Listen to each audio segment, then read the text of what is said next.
Magandang gabi, Pilipinas! Bayan mismong si Pangulong Ferdinand R. Marcos Jr. ang nanguna sa paglulunsad ng biyayang bigas para sa Maynila program. Ito'y para mas sigurong hindi maapektuhan ang pagkain ng mga Pilipino bunsod ng krisis sa Middle East. Muli ring iginiit ng Pangulo ang kahalagahan ng aksyon ng lokal na pamahalaan para tiyak na makararating sa mga Pilipino ang tulong ng gobyerno. Yan ang ulit ni Kenneth Pasyente.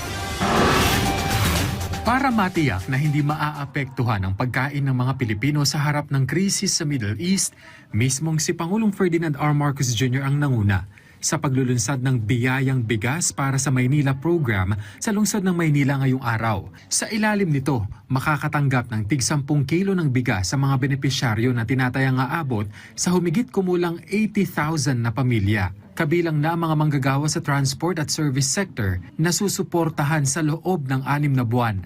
Ito po, alam niyo po, itong programa na ito ay aming ginawa dahil ay talagang tinutugunan natin ang lalong-lalo na lahat ng mga kababayan nating nangangailangan ng lahat ng mga iba't ibang bagay.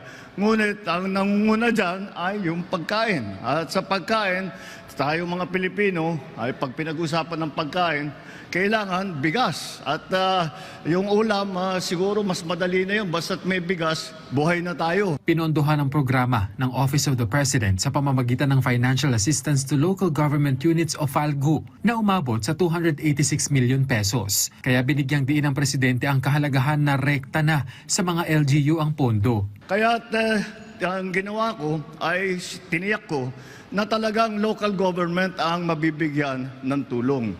At dahil talaga dapat sa kanila yung pondo na ito. At pangalawa, mas mabilis gumalaw. Pag inaantay natin ang national government, siyempre malayo ang pupuntahan ng pondo niya. Tama naman ang nangyari. Nakita naman ninyo, pagbaba ng pondo sa ating mga LGU executives, ay agad-agad ay nakikita natin ang resulta. Layon din ng programa na palakasin ang demand para sa mga lokal na produktong bigas. Sa ngayon, nasa 15 bilyong piso na ang nailagay na pondo sa programa ayon sa Pangulo. Tiniyak din niya na aabot din ang programa sa iba pang lugar sa bansa. Kaya po, ito po ang simula.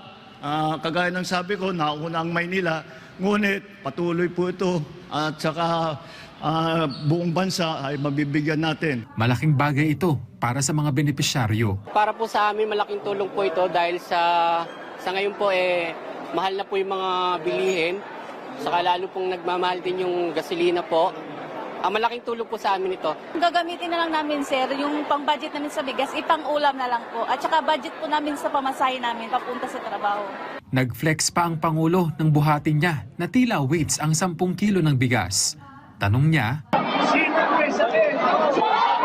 matatandaan nitong Lunes humarap ang Pangulo sa media at nag-jogging at nag-jumping jack sa harap ng mga issue hinggil sa kanyang kalusugan.